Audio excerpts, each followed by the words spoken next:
Jamaah, oh jamaah, Alhamdulillah. Alhamdulillahirabbil alamin, masih di Islam itu indah. Dan buat jamaah yang baru bergabung, hari ini tema kita adalah istriku bucin banget.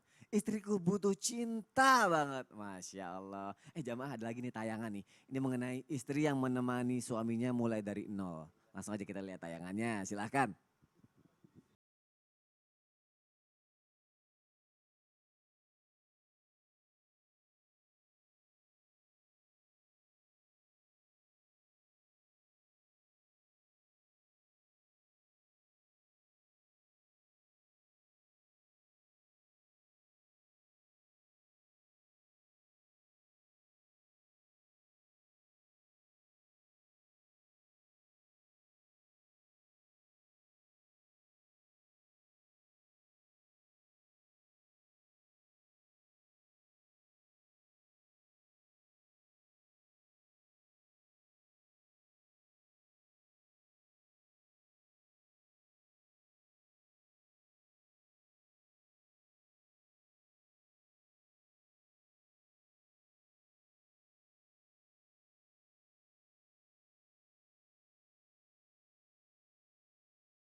Masya Allah jamaah, di sini kita belajar nih ternyata ada lagi yang bisa kita mulai dari nol selain isi bensin ya Ustadz Ahmad Ridwan ya.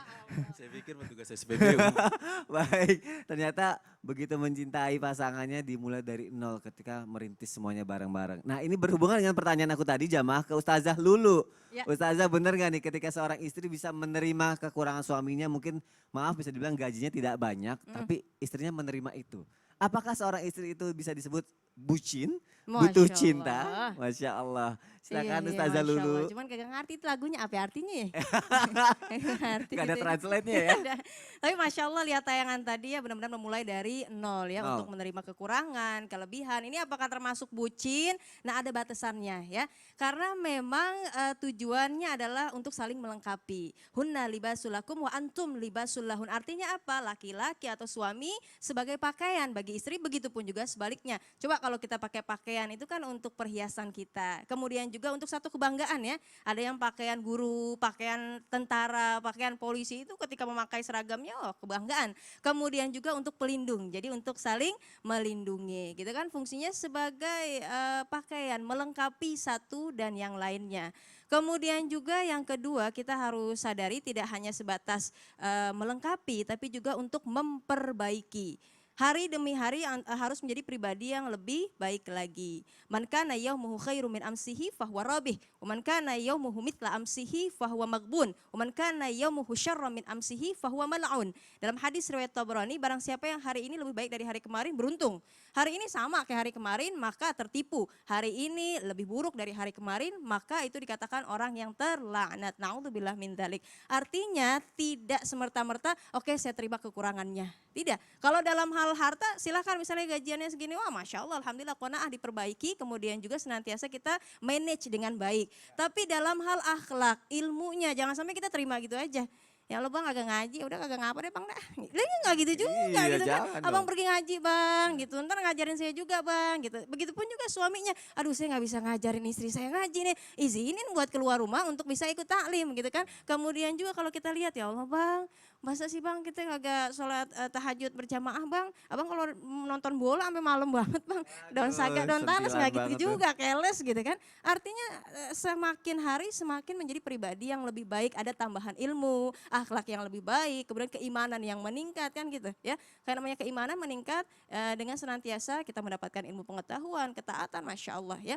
Kemudian juga yang ketiga bekalnya adalah yuk sama-sama saling tolong menolong dalam kebaikan. Wa ta'awanu 'alal birri wat taqwa wa la ta'awanu 'alal itsmi wal 'udwan. Yuk tolong menolong dalam kebaikan ketakwaan, bukannya tolong menolong dalam hal keburukan dan juga dalam hal kemaksiatan. Nauzubillah min dzalik. Ketika kita melihat suami kita orientasinya adalah yuk sama-sama kita fastabiqul khairat, berlomba-lomba dalam kebaikan. Ketika melihat mohon maaf dalam hal dunia, lebih cakep, lebih tenang. Tujuannya kalau lihat dunia, lihatnya adalah ke bawah. bawah. Tapi kalau dalam hal akhirat, ini tujuannya kita sama-sama memperbaiki diri maka ke atas. Jadi jangan sampai sebaliknya. mohon maaf, banyak sekali istri-istri yang menuntut suaminya, kerjanya udah begitu, udah cakep nih. Cuman karena tuntutannya banyak, akhirnya korupsi. Karena nggak terima. Dia lihat yang sebelahnya, wih mobilnya cakep amat deh. Wih bajunya, tasnya Masya Allah pengen juga kayak gitu bang gitu kan. Abang beli ngapa bang, lah gajinya nggak sesuai gitu. Akhirnya justru dia melakukan hal-hal yang memang tidak baik, korupsi atau menipu. Naudzubillah min dzalik. Dalam hal dunia, yuk biar hati kita tenang nih. Melengkapinya dalam seperti apa. Urusannya dalam hal dunia adalah lihatnya ke bawah. Tapi dalam hal ibadah, akhirat, yuk sama-sama kita lihatnya ke atas. Bang dia bisa sedekah, kenapa kita enggak bang? Bang dia ngajinya cakep bang, kenapa kita enggak dalam hal seperti itu. Kemudian dalam hal kesalahan suami, ya kesalahan suami coba untuk dihilangkan. Tapi kesalahan kita justru kita ingat-ingat untuk muhasabah diri. Karena kenapa sih kok istri paling banyak di neraka, mohon maaf. Karena yang kelihatannya adalah keburukannya banyak kebanding kebaikannya. Jadi keburukannya seolah-olah keburukan satu aja dilihat banyak banget, ini gede banget. Padahal kebaikannya lebih banyak. Tidak ada rasa syukur. Naudzubillah min dzalik. Tapi ketika kita melihat kebaikan suami, satu aja kita perbesar, kita jadiin banyak. Jadi kita ingat terus, tapi kebaikan kita lupakan. Insya Allah mudah-mudahan saling melengkapi. Jadi ada batasannya. Ya, Melengkapi pun melengkapi. juga, kemudian juga harus ada batasannya untuk lebih baik lagi dari hari ke hari. Dan tetap- Insya Allah. Insya Allah dan tetap tolong menolong dalam kebaikan. Macan tutul nganyut dikali betul Artinya- sekali. Oh, dia betul sekali. Masya Allah, jazakillah khair Ustazah. Masya Allah di sini kita belajar kalau ya berbahagialah untuk seorang suami yang istrinya mau menerima keadaan suaminya apa adanya. Tapi suami tetap harus semangat dong, semangat untuk bertanggung jawab nafkah istrinya, bahagiain istrinya. Laki-laki punya pride, Masya Allah. Masya Allah. Balik, Ustadz Maulana. Iya, Aku mau nanya lagi sama Ustadz iya Maulana. silakan. Ada perempuan yang sangat rela berkorban kepada Sangat, suaminya. sangat. Contohnya ketika melahirkan. Jadi yang tadinya mungkin si istrinya badannya singset gitu kan. Ketika melahirkan jadi besar gitu. Terus jadi tidurnya kurang, rawat anak capek, lelah. Nah itu kan bentuk pengorbanan seorang istri terhadap keluarganya. Aku pengen tahu deh kalau istri yang sudah berkorban seperti itu, nih zaman yang ada di rumah. Itu termasuk bucin, butuh cinta atau memang itu bertanggung jawab besar terhadap keluarganya Ustadz Maulana. Silakan Ustadz. Sasa dulu. Nah gini, langsung saja. Karena kalau berbicara tentang wanita yang lagi hamil, apalagi melahirkan, itu pengorbanan yang luar biasa. Seandainya ada jamaah di sini saya suruh tepuk tangan. Aku wakilin. Masya Allah. Ini Makasih banyak campers sudah tepuk tangan juga. Nih. Nah, gimana? Apakah bucin banget? Bucin banget gak? Kalau sosok wanita yang rela berkorban dengan hamil dan sebagainya, itu jawabannya bentuk pengorbanan yang luar biasa. Mohon izin, mohon maaf, kesabaran itu ditundukkan dengan cinta. Biasanya wanita itu tidak sabaran. Tapi karena kecintaannya, maka dia rela berkorban. Bunda Hajar yang luar biasa rela berkorban untuk apa? Tidak minum minuman perbekalannya demi untuk anaknya. Habis air perbekalannya, maaf, dibasahinya bibir anaknya dengan keringatnya. Lalu berlari dari Safa ke Marwah untuk mencari air. Dan apa yang terjadi? Pengorbanannya itu dinilai. Tapi ingat, pengorbanan wanita itu adalah bentuk kedekatan. Kan kurban. Kurban artinya dekat. Sangat dekat. Jadi seseorang yang dekat rela berkorban. Rela berkorban. Kalau ditanya, yang mana dia mau selamatkan dirinya atau anaknya? Dia pasti berkata, anakku yang diselamatkan.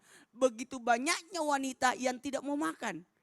Tapi membiarkan anaknya makan dulu baru dia makan sisanya. Iya. Walaupun makannya wanita itu banyak gemuk karena belum makan, belum ke pasar sudah makan.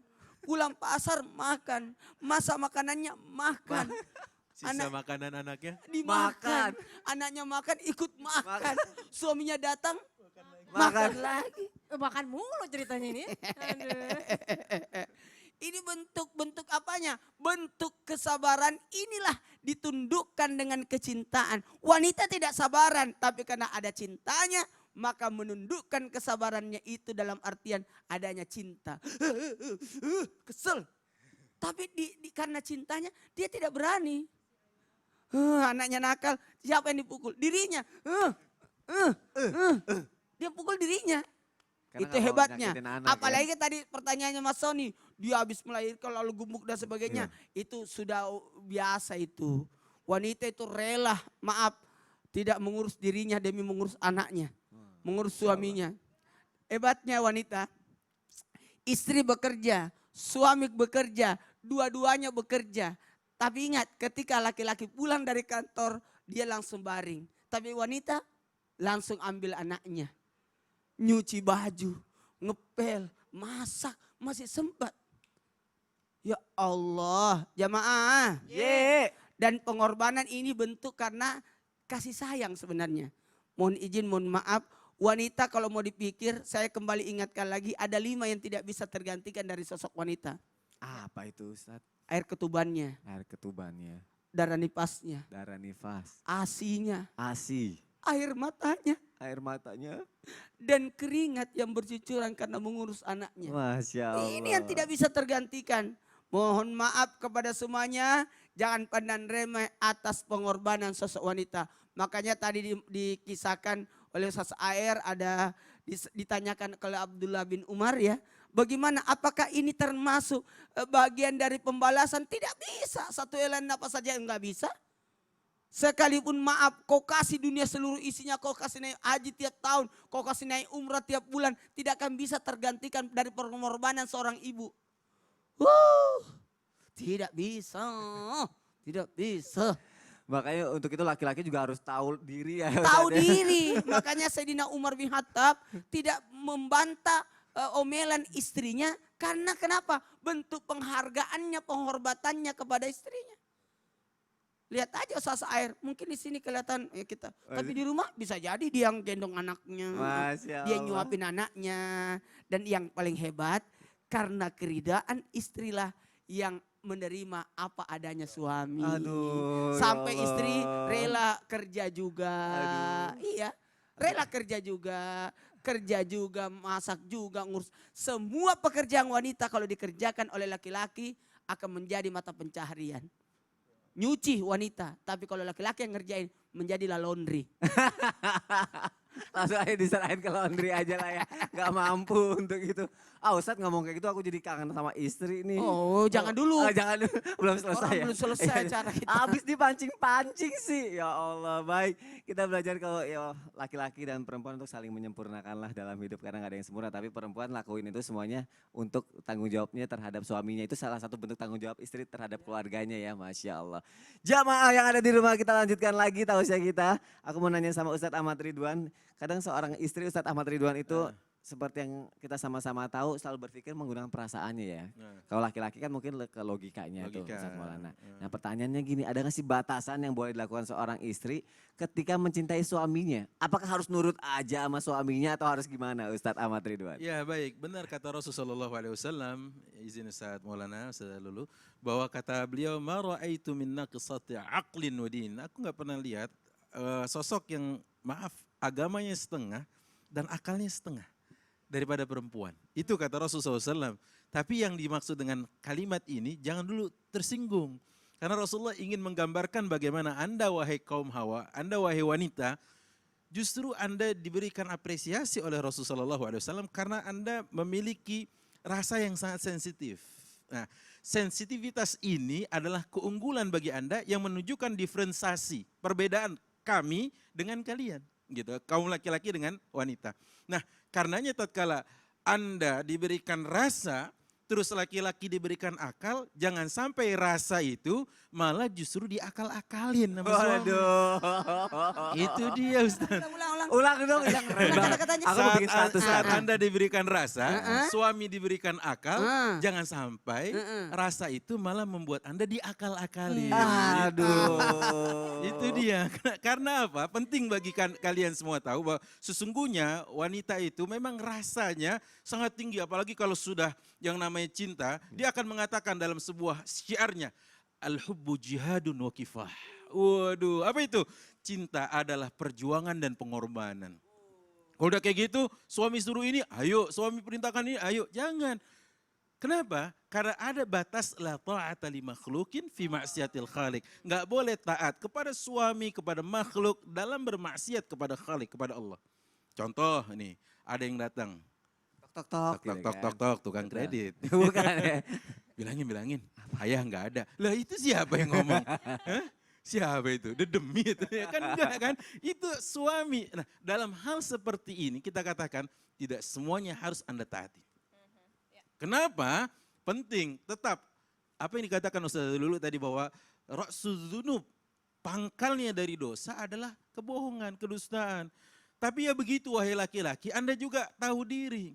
Anda diberi akal, Anda juga jangan ngakalin gitu. Artinya tetap berikan pengetahuan yang benar, ilmu yang pas, kemudian akhlak yang baik kepada istri Anda. Karena at-tabi', apa itu artinya? Seorang pengikut akan mengikuti yang diikut. Nah, imam takbir, makmum takbir. Ya kan? Imam ruku, makmum ruku. Kalau imam ruku, makmum sujud, keterusan. Iya kan? Nah, artinya apa? Dalam hal seperti ini jangan sampai saat Anda melakukan sebuah perkara, istri jadi overlapping, offside, nggak boleh. Dan istri juga, tapi kan aku cinta. Jangan sampai kecintaan itu seperti yang Allah gambarkan dalam Al-Quran, qad syaghafaha hubba. Apa itu? Cinta yang membuat sakit karena orang barat mengatakan, barat apa kulon? Iya sama aja, kulon ya barat ya. Apa katanya? Love is blind. Cinta itu buta, sehingga Anda buta untuk melihat mana yang hak, mana yang batil, mana yang benar, mana yang salah, mana yang terpuji, mana yang tidak terpuji. Karenanya sekali lagi, hati-hati. Tidak semua perintah suami, tidak semua titahnya wajib difahami dengan cara taat kepadanya semuanya. Tapi tetap difilter, kalau kata guru kita, filterisasi Filterisasi. harus berjalan, harus Kadang berlaku. itu suka jadi senjata pamungkas laki-laki tuh Ustaz tuh. Kamu Taat harus nggak? nurut sama suami. Kalau enggak dilaknat malaikat. Iya Wah, gitu banget tuh. Jangan seperti itu. Itu juga terlalu gampang namanya. Kenapa? Yang seperti ini namanya hakim. Oh, Bukan iya. suami. Bukan Ya. suami, Mohon maaf Pak Hakim, Iya. ini hakim yang salah, bukan bapak gitu ya. Nah. Jadi seperti itu. Wallahu a'lam bishawab. Berarti balik lagi ke kita sebagai suami ini harus apa menjadi pemimpinnya yang baik, mengarahkannya yang baik. Kudwah, ya, Ustaz, ya? teladan Masya Allah. bagi istri. Baik, jazakallah khair Wa Ustaz. iyyakum. Kita sama-sama belajar lagi, ini sentilan buat aku juga pasti dan juga buat jamaah laki-laki yang ada di rumah. Yuk kita mulai menjadi imam yang baik, mengajarkan yang baik-baik. Insya Allah istri kita juga akan menjadi baik lagi dalam segala hal. Amin ya robbal alamin. Jamaah, aku ada pertanyaan yang bagus banget sekali. Di zaman Rasulullah terdahulu, bagaimanakah cara Rasulullah membuat Siti Khadijah dan Siti Aisyah bisa jatuh cinta berkali-kali pada beliau meskipun sudah bertahun-tahun lamanya menikah. Karena kan kadang kalau dalam kehidupan nyata nih sekarang nih yang kita tahu pernikahan itu yang udah lama itu bisa menimbulkan bosan. Nah kita bisa belajar dari Rasulullah. Untuk itu kita dengarkan tausiah dari guru kita Ustazah Lulu. Silakan Ustazah.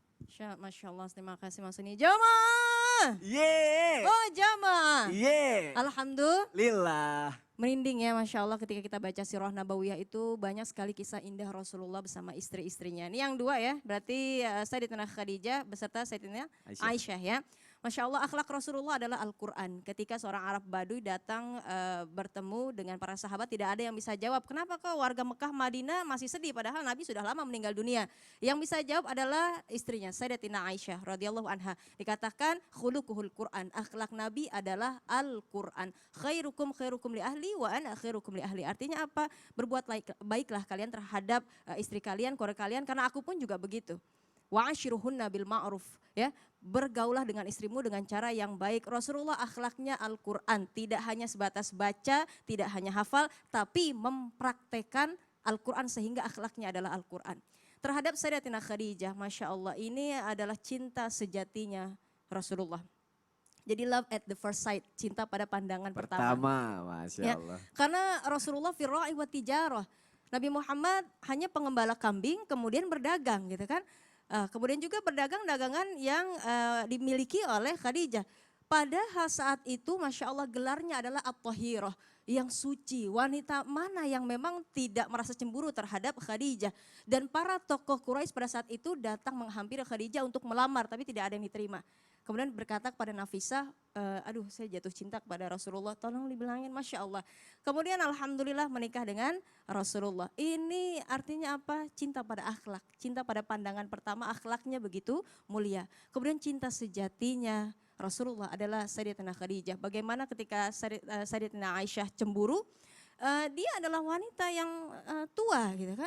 Karena kenapa? Kalau sembelih domba dikasih kepada handai tolannya Khadijah. Kemudian datang sepupunya yang ada, duduknya, cara duduknya seperti Khadijah. Ada rasa cemburu di sana terhadap Aisyah. Khadijah lagi. Dia adalah wanita yang tua. Apa kata Rasulullah? Tegas Rasulullah mengatakan, saat orang lain tidak terima Islam, maka Khadijah terima Islam. Saat orang lain tidak mau menggenggam erat hartanya, maka dia yang lebih dulu memberikan semua hartanya di jalan Allah. Kemudian dia memberikan aku keturunan anak-anak. Masya Allah. Artinya cinta sejati sampai ketika Fathul Makkah, pembebasan kota Mekah, sahabat pulang ke rumahnya masing-masing, Nabi Muhammad berdiam untuk di Ma'la, bermalam di sana. Apa kata Rasulullah?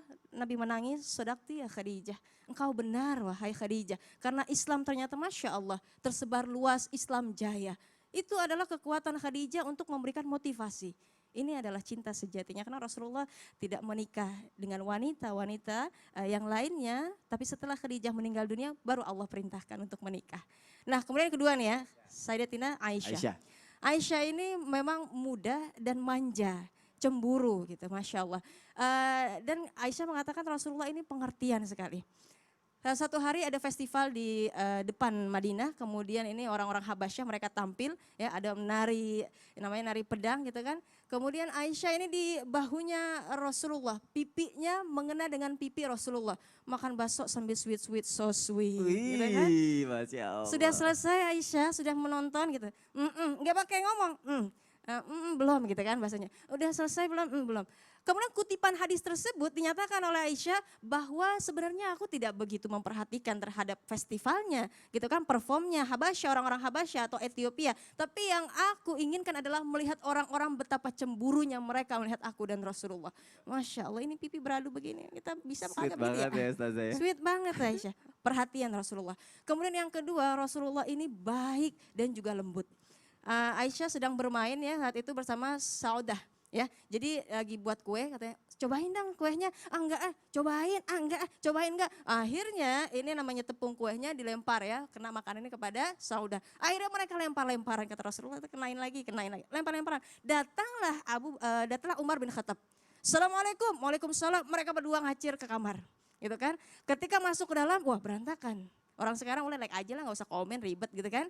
Ya udah like aja lah. Kalau enggak udah diem aja, nggak usah komen gitu. Kemudian kata Rasulullah, wahai Umar, mereka berdua tuh istri saya masuk ke dalam kamar. Maksudnya apa ya Rasul? Mereka takut denganmu. Kata Umar, kenapa takut denganku? Seharusnya engkau yang ditakuti. Wahai wanita, kenapa takut denganku? Seharusnya Rasulullah yang engkau takuti. Ya. Tidak, karena Rasulullah baik dan lembut kata mereka. Tapi engkau wahai Umar, ghalizun wasyadidun. Engkau keras dan juga tegas begitu. Artinya Nabi Muhammad pribadinya Masya Allah banyak sekali kisah Nabi Berarti yang yang jadi pelajaran untuk kita menyentuh adalah hati. di sini seorang istri itu harus mampu memotivasi suami dan Betul. seorang suami juga harus mengasih perhatian, terus Betul. harus bertingkah lemah lembut juga Betul. dan mau bercanda-bercanda itu resep supaya hubungan tuh langgeng ya Masya Ustazah Allah, ya. betul. Ini banyak sekali kisahnya Masya Allah. Masya Allah, jazakillah khair Ustazah Lulu. Pastinya kisah ini bisa menginspirasi kita untuk rumah tangga kita, kehidupannya bisa lebih langgeng lagi, lebih lama lagi, Masya Allah. Baik jamaah, setelah ini kita masih akan menjawab satu pertanyaan sosial media yang masuk ke sosial media Islam itu indah. Jadi jangan sampai kelewatan, tetap di Islam itu indah. Jamaah, oh jamaah, alhamdulillah.